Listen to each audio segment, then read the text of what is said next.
Hello students, आज का हमारा टॉपिक रहेगा 12th क्लास की फिजिक्स का। और 12th क्लास की फिजिक्स में हम हल कर रहे हैं chapter number first, electric charge and field. तो हमारे पास में इससे पहले वाला जो टॉपिक था वो था हमारे पास में किसी पॉइंट चार्ज के कारण किसी पॉइंट के ऊपर इलेक्ट्रिक फील्ड की तीव्रता का सूत्र व्युत्पन्न किया था हमने इससे पहले वाले पार्ट में। आज का हमारा टॉपिक होगा आवेशों के निकाय के कारण विद्युत क्षेत्र का मान ज्ञात करना। तो प्यारे विद्यार्थियों, स्वागत है आप सभी का मेरे YouTube चैनल नील का फिजिक्स क्लासेज में। तो स्टार्ट करते हैं आज का टॉपिक। तो आज का हमारा जो टॉपिक है उस टॉपिक के अनुसार हमें ज्ञात क्या करना है, इसका हमें पहले थोड़ा सा नॉलेज हो जाना चाहिए, क्योंकि हमारे पास जिस भी टॉपिक को हम हल करेंगे उस टॉपिक का टारगेट हमें पता होना चाहिए कि हम उस टॉपिक के द्वारा क्या ज्ञात करना चाहते हैं, यानी उसका उद्देश्य क्या है। फिर उसके बाद उसका जो डेरिवेशन होगा, जो कैलकुलेशन होगी, वो स्वतः ही हमें पता चल जाएगा कि इसको हल किस प्रकार से करना है। तो अब हमारे पास हमें कैसे पता चले कि इसका टारगेट क्या होगा। तो किसी भी पॉइंट का टारगेट जो होगा वो जस्ट उससे पहले वाले पॉइंट से ही रिलेटेड होता है। तो यहाँ पर हमारे पास जो पॉइंट है उसका जो टारगेट क्या होगा, क्या इसके द्वारा हम ज्ञात करना चाहते हैं, ये रिलेटेड होगा जस्ट इससे पहले वाले टॉपिक से, यानी पॉइंट चार्ज के कारण इलेक्ट्रिक फील्ड का मान। तो अब आप थोड़ा सा ध्यान दीजिए कि थोड़ा सा इससे पहले वाला पार्ट यदि हम समझें, उसके अनुसार माना कि किसी पॉइंट के ऊपर कोई पॉइंट चार्ज कैपिटल Q था और कैपिटल Q के कारण इससे r दूरी पर कोई पॉइंट P है जहां पर हमने इलेक्ट्रिक फील्ड का फॉर्मूला ज्ञात किया था। यहाँ पर इलेक्ट्रिक फील्ड का मतलब उसकी इंटेंसिटी से ही होता है, ध्यान रखना। तो इस Q आवेश के कारण P पॉइंट पर जो इलेक्ट्रिक फील्ड हमने प्राप्त किया था उसका फॉर्मूला है KQ/R²। तो यहाँ पर आप ध्यान दीजिए थोड़ा सा कि जब भी कोई पॉइंट चार्ज होगा तो उस पॉइंट चार्ज के चारों तरफ उसका एक प्रभाव क्षेत्र होता है और उस प्रभाव क्षेत्र को क्या कहते हैं हम, विद्युत क्षेत्र। और उस विद्युत क्षेत्र का कितना प्रभाव होता है वही ज्ञात किया जाता है पॉइंट P के ऊपर। और पॉइंट P के ऊपर टेस्ट चार्ज रखा जाता है और यह टेस्ट चार्ज जो होता है वह टेस्ट चार्ज ही उसका परीक्षण करता है, जो कि इससे पहले वाले पॉइंट में हमने ज्ञात किया है। तो यह तो हो गया इससे जस्ट पहले वाले पॉइंट के बारे में। तो फिर इस पॉइंट का इस पॉइंट से क्या लिंक हुआ उसको अब हम समझते हैं कि किस प्रकार से ये पॉइंट इसमें सहायता करेगा। देखिए यहाँ पर एक चार्ज हमने लिया है, यदि एक चार्ज के अतिरिक्त हमारे पास कोई सिस्टम है यानी कोई निकाय है तो उस निकाय में अनेक आवेश हो सकते हैं। माना कि हमारे पास यहाँ पर एक पॉइंट चार्ज और है और उसकी वैल्यू मैंने मान ली कितनी है, Q2। इसकी वैल्यू मैंने Q1 मान ली है, तो इस दूरी को भी मैंने नाम क्या दे दिया, R1। अब Q2 जो है वह भी एक चार्ज ही है, तो जो प्रॉपर्टीज आपकी Q1 में है वही प्रॉपर्टीज आपके Q2 में है। इसका मतलब जो असर Q1 P के ऊपर करेगा वही असर Q2 का P के ऊपर भी होगा। मतलब सेम प्रक्रिया Q1 की P पर और सेम प्रक्रिया Q2 की P पर होगी। तो इसका मतलब यह हुआ कि Q2 के कारण भी P पॉइंट के ऊपर इलेक्ट्रिक फील्ड होगा और उसकी इंटेंसिटी को मैंने किससे दर्शा दिया, 2 से। यहाँ पर पहले वाले को 1 से दर्शा देते हैं, दूरी भी 1 लगा दी हमने। तो फिर इस Q2 के कारण P पर जो इलेक्ट्रिक फील्ड आएगा उसका मान कितना होगा, और इन दोनों के बीच की दूरी मैंने मान ली कितनी है, R2। तो सेम इसी प्रकार का फॉर्मूला होगा कि Q2/R2²। 1 था इसलिए हमने यहाँ पर 1 लगा दिया। तो अब हमारे पास दो पॉइंट चार्जों के कारण P के ऊपर हमने क्या ज्ञात कर ली, इंटेंसिटी। अब चूंकि निकाय में तो हमारे पास में अनेक आवेश हो सकते हैं, यदि मान लीजिए Q3 चार्ज और है तो इस Q3 के कारण भी P पॉइंट के ऊपर इलेक्ट्रिक फील्ड प्राप्त होगा। यदि मान लीजिए निकाय के अंदर N आवेश मौजूद हैं और उसका चार्ज है Qn, तो यहाँ पर Qn के कारण जो इलेक्ट्रिक फील्ड आएगा उसका फॉर्मूला क्या होगा, KQN/Rn²। तो अब हमारे पास निकाय में अनेक आवेश हैं, सभी आवेश अलग अलग P पॉइंट के ऊपर विद्युत क्षेत्र आरोपित करते हैं, यानी P पॉइंट पर अलग अलग आवेशों के कारण इलेक्ट्रिक फील्ड की तीव्रता भी अलग अलग है। तो अब हमारे पास आज के पॉइंट का जो मेन टारगेट है वह यही है कि यहाँ पर आवेशों का एक निकाय है, मतलब अनेक आवेश मौजूद हैं। तो इन सभी आवेशों के कारण इस P पॉइंट के ऊपर फाइनल इलेक्ट्रिक फील्ड की तीव्रता कितनी होगी वो ही ज्ञात करना चाहते हैं हम आज के पॉइंट के द्वारा। अब P पॉइंट के ऊपर जो इलेक्ट्रिक फील्ड का फॉर्मूला प्राप्त हो रहा है, तो इलेक्ट्रिक फील्ड एक वेक्टर क्वांटिटी है। तो इसका मतलब यह हुआ कि यहाँ पर अनेकों के कारण किसी एक के ऊपर वैल्यू निकल रही है, तो यहाँ पर लगेगा सिद्धांत किसका, अध्यारोपण का सिद्धांत। और वो किसके लिए, इलेक्ट्रिक फील्ड के लिए। एक अध्यारोपण का सिद्धांत हमने इससे पहले भी अध्ययन किया है, वो था हमारे पास कूलॉम के बल के लिए अध्यारोपण का सिद्धांत। अब हमारे पास यहाँ पर है अध्यारोपण का सिद्धांत इलेक्ट्रिक फील्ड के लिए। तो हमारे पास P पॉइंट के ऊपर फाइनल कितना विद्युत क्षेत्र प्राप्त होगा, उसका मान यदि हम ज्ञात करना चाहें तो अब हमारे पास क्या होगा, P पॉइंट के ऊपर फाइनल इलेक्ट्रिक फील्ड 1 के कारण, 2 के कारण, 3 के कारण, डॉट डॉट nवें आवेश के कारण। सदिश राशि है इसलिए यहां पर इनकी क्या लगा देंगे, वेक्टर लगा देंगे। तो इसका मतलब यहां पर ये जो फॉर्मूला बना वो फॉर्मूला क्या हुआ कि सभी आवेशों के कारण अलग अलग विद्युत क्षेत्र की तीव्रताओं का कौन सा योग, सदिश योग, वेक्टर सम किसके बराबर होगा, P पॉइंट पर परिणामी विद्युत क्षेत्र की तीव्रता के बराबर होगा। तो यहाँ पर विद्यार्थियों हमें आज के पॉइंट का टारगेट भी पता चल गया और शॉर्ट रूम में हमें इसके फॉर्मूले का भी पता चल गया कि हमें करना क्या है। तो यहाँ पर एक लाइन तो फॉर्मूले की और ये अलग अलग पॉइंटों के मान इसमें रखने हैं और हमारा फॉर्मूला फाइनल कंप्लीट हो जाएगा। तो टारगेट प्लस में फाइनल क्या मिलेगा वो हमने समझ लिया अब तक के छोटे से भाग में। अब इसको हम सिस्टम से थ्योरी लैंग्वेज लिखते हुए, डायग्राम बनाते हुए विस्तार से समझेंगे कि क्या होता है आवेशों के निकाय के कारण परिणामी विद्युत क्षेत्र की तीव्रता का फॉर्मूला। तो अब लिखते हैं इसको सिस्टम से।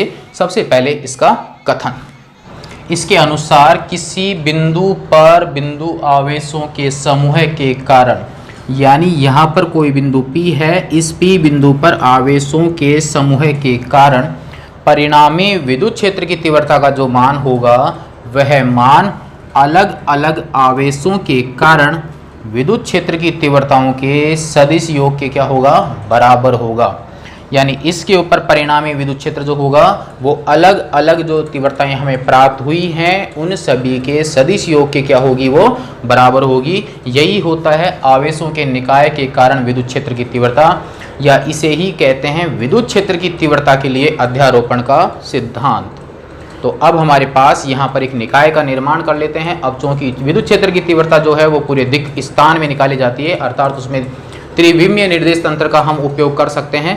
तब हमने माना कि हमारे पास आवेशों का एक निकाय है और उस निकाय में Q1, Q2, Q3 dot dot Qn आवेश हैं जिनका की मूल बिंदु O के सापेक्ष स्थिति सदिश क्रमशः R1 vector, R2 vector, R3 vector और डॉट डॉट Rn वेक्टर हैं। कौन से आवेश किस पोजीशन पर है उनकी स्थिति का निर्धारण किया जाता है स्थिति सदिश के द्वारा, जो कि 11वीं कक्षा में हमने बिल्कुल अच्छी तरीके से अध्ययन किया है। तो अब इन सभी आवेशों के कारण हमें P बिंदु पर फाइनल विद्युत क्षेत्र का मान ज्ञात करना है। तो P बिंदु का जो स्थिति सदिश होगा उसका मान है Rp वेक्टर। तो ये हमने इनकी पोजीशन वेक्टर दर्शा दिए हैं। तो अब आप ध्यान दीजिए कि Q1 के कारण P पर इलेक्ट्रिक फील्ड आएगा। तो यहाँ पर ध्यान दीजिए Q1, Q2, Q3, Qn dot dot ये सभी हमने पॉजिटिव चार्ज लिए हैं, जबकि ये नेगेटिव भी हो सकते हैं। तो पॉजिटिव चार्ज के कारण इलेक्ट्रिक फील्ड की तीव्रता की जो डायरेक्शन होती है वो आपको बताई थी आवेश से जाती हुई, यानी आवेश से बिंदु की ओर, ध्यान रखना। और यदि नेगेटिव चार्ज है तो वहाँ पर इलेक्ट्रिक फील्ड की डायरेक्शन होती है बिंदु से आवेश की ओर, बिंदु से आवेश की ओर त्रिज्यीय। तो यहाँ पर हमारे पास में हमने यहाँ पर सभी पॉजिटिव चार्ज लिए हैं। तो Q1 के कारण इलेक्ट्रिक फील्ड का जो मान है वो माना हमने कितना है, E1 है। यहाँ पर इसका मान कितना है, E1, और इसकी डायरेक्शन हो जाएगी Q1 से P की ओर। अब चूंकि Q1 से P के बीच की जो दूरी है वो हमने मान ली है यहाँ पर R P की ओर है डायरेक्शन, किसके कारण, 1 के कारण। तो यहाँ पर इसका स्थिति सदिश हमने दर्शा दिया है RP1 वेक्टर, डायरेक्शन हो गई Q1 से P की ओर। जब हम दूरी की बात करेंगे तो यहाँ पर इसका वेक्टर हट जाएगा। सेम इसी तरीके से Q2 के कारण P पर मान ज्ञात करना है, तो यहाँ पर हमारे पास में आ जाएगा Q2 से इसकी दिशा हो जाएगी इस प्रकार से, और यहाँ पर इसका मान आएगा, आराम से देखना, E2 वेक्टर, और यहाँ पर इस P बिंदु का इसके सापेक्ष जो स्थिति सदिश है वो हो जाएगा RP2 वेक्टर। सेम इस प्रकार से, इसी प्रकार से Q3 के कारण हमें जो प्राप्त होगा वह मान होगा इस साइड में आवेश से बिंदु की ओर, और वो वैल्यू कितनी होगी, E3 वेक्टर, और इसका स्थिति सदिश जो होगा RP3 वेक्टर। चित्र को बिल्कुल आराम से और तसल्ली से बनाना, गड़बड़ नहीं करनी है आपको। इसी प्रकार से nवें आवेश के कारण, तो इसकी डायरेक्शन यहाँ पर आएगी, इसलिए मैं इसको नीचे दर्शा देता हूँ E3 वेक्टर। Qn के कारण हमारे पास में मान आएगा और उसकी डायरेक्शन हो जाएगी En वेक्टर, और यहाँ पर मान आएगा RPn वेक्टर। तो यह हो गया इसका डायग्राम कंप्लीट। तो जो डायग्राम हमने बनाया है उसको आपको थ्योरी के रूप में भी लिखना है। तो अब जो मैं बोल रहा हूँ उसको यहाँ पर इसके नीचे भी लिखना है, इसका वर्णन आपको लिखना है। क्या होगा जो मैं बोल रहा हूँ उसके अनुसार आप लिखते जाना, मैं यहाँ पर नहीं लिख रहा हूँ, आप लिखते जाना।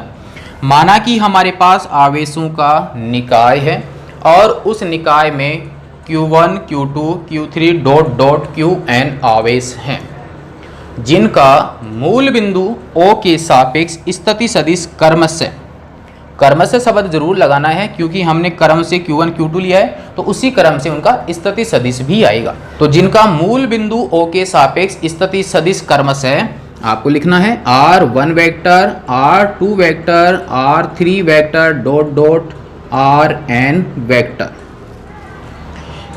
नेक्स्ट लिखना है, तो अब इन सभी बिंदु आवेशों के कारण बिंदु P पर हमें परिणामी विद्युत क्षेत्र का मान ज्ञात करना है। तब बिंदु P का मूल बिंदु O के सापेक्ष स्थिति सदिश कितना है, Rp वेक्टर है। ये डायग्राम से हमें दिख रहा है। तो अब हम ज्ञात करेंगे अलग अलग आवेशों के कारण P पॉइंट पर इलेक्ट्रिक फील्ड। तो आप यहाँ तक इसको नोट कर लीजिए, यह इसका अध्यारोपण के सिद्धांत का कथन, यह इसका डायग्राम, और जो बोला लैंग्वेज वो आपको यहाँ पर लिखनी है। उस लैंग्वेज के बाद में अब आपको इसका डेरिवेशन स्टार्ट करना है। स्क्रीनशॉट ले लीजिए यहाँ से और फिर नेक्स्ट लिखते हैं अब इसका। तो अब हमें लिखना है अलग अलग आवेशों के कारण P बिंदु पर इलेक्ट्रिक फील्ड का फॉर्मूला। तो हमने लिखा है यहाँ पर Q1 आवेश के कारण P बिंदु पर विद्युत क्षेत्र, जो कि हमने स्टार्ट में ज्ञात भी किया है, वही हमें यहाँ पर लिखना है। तो हमारे पास में आ जाएगा E1 वेक्टर बराबर 1/4 pi epsilon not Q1 upon R। अब चूंकि हमने यहाँ स्मॉल q लिया है इसलिए आप ध्यान रखना स्मॉल q ही लिखना है, Q1, और यहाँ पर डिस्टेंस है P1 का स्क्वायर। चूंकि हमने इसको वेक्टर फॉर्म में लिखा है इस कारण से यहाँ पर एकांक सदिश आ जाएगा P1 कैप, इसको दे दिया इक्वेशन नंबर फर्स्ट, जहां R P1 कैप सदिश RP1 वेक्टर की दिशा में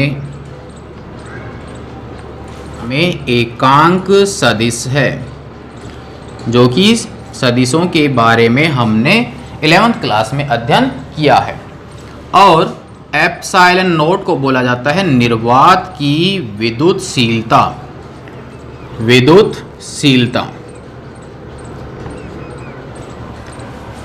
नेक्स्ट अब हमारे पास में है Q2 आवेश के कारण। तो सेम इसी प्रकार से आ जाएगा Q2 आवेश के कारण P बिंदु पर विद्युत क्षेत्र। सेम यही फॉर्मूला होगा, 1 को हटाना है और उसकी जगह 2 पुट करना है, बाकी सेम रहेगा। तो यहाँ पर आ गया E2 वेक्टर बराबर 1/4πε0 Q2 upon RP2 square RP2 cap, equation number second. Same इसी प्रकार से चलने दीजिए आप। Q3 आवेश के कारण P बिंदु पर इलेक्ट्रिक फील्ड, P बिंदु पर विद्युत क्षेत्र। कोई समस्या नहीं है, बिल्कुल आसान टॉपिक है। अब 2 को हटाइए, 3 पुट कर दीजिए। सेम यही चलता रहेगा। आपके पास E3 वेक्टर बराबर हो जाएगा 1/4πε0 Q3 upon RP3 square RP3 cap, equation number third. इसी प्रकार से nवें आवेश के कारण जो फाइनल फॉर्मूला होगा वह हमारे पास में आ जाएगा En वेक्टर बराबर 1/4πε0, यहाँ Qn आएगा, यहाँ पर RPn square RPn cap, equation number 4। तो प्यारे विद्यार्थियों, हमने यहाँ पर अलग अलग आवेशों के कारण P पॉइंट पर इलेक्ट्रिक फील्ड की तीव्रता के फॉर्मूले हमने यहाँ पर लिख दिए हैं।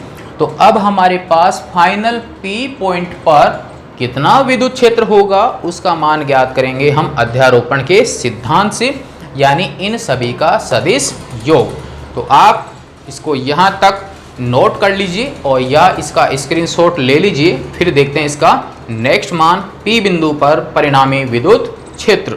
अब ज्ञात कर लेंगे हम P बिंदु पर परिणामी विद्युत क्षेत्र। अब P बिंदु पर परिणामी विद्युत क्षेत्र, आप इसको आराम से समझना एक बार, उसके बाद खुद से इसको हल करने की कोशिश करना, तब आपके टॉपिक अपने आप इजी हो जाएगा।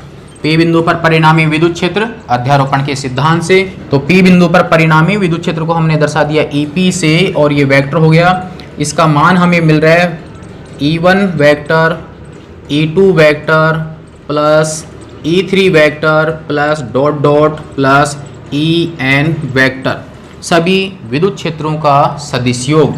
वैल्यू पुट कर लीजिए और इसको सोल्व कर लीजिए। 1/4πε0 Q1 upon RP1 square RP1 cap, E1 का मान पुट किया। इसी प्रकार से E2 का मान, E3 का मान पुट करते जाइए। तो यहाँ पर वापस 1/4πε0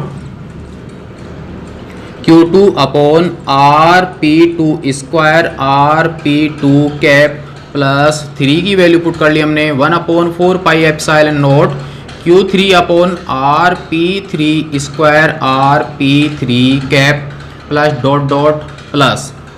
तो इसी प्रकार से nवें आवेश के कारण जो वैल्यू आएगी वह हो जाएगी 1/4πε0 Qn upon RPn square RPn cap.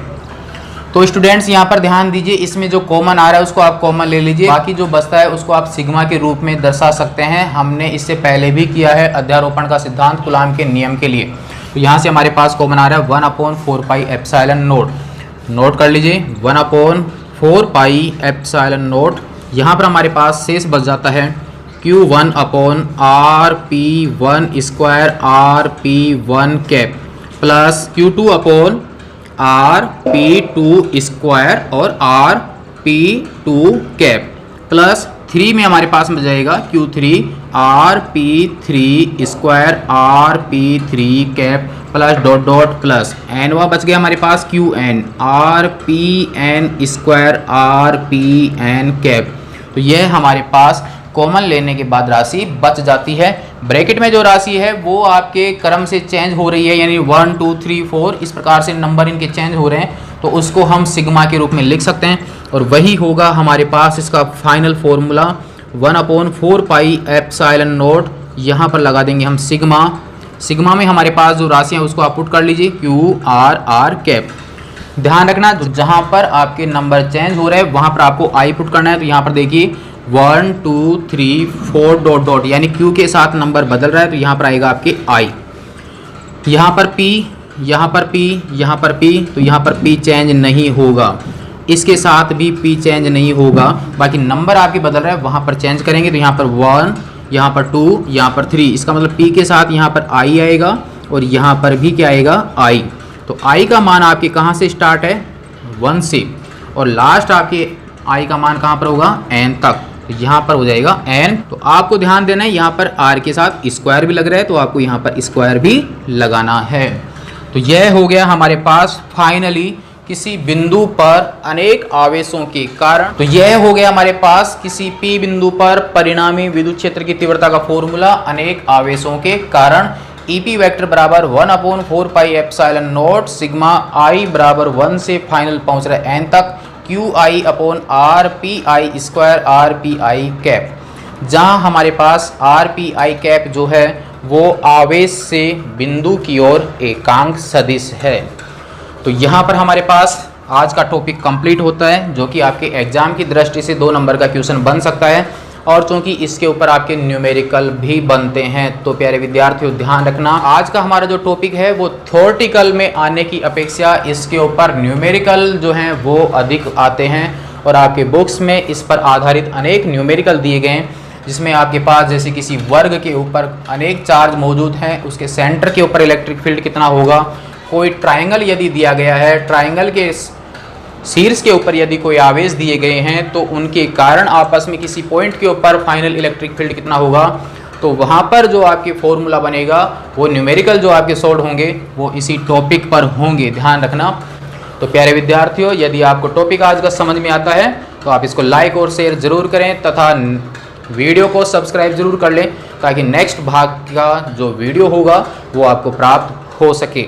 यह था आज का हमारा टॉपिक, नेक्स्ट में देखेंगे इसका आगे वाला भाग। तब तक के लिए धन्यवाद।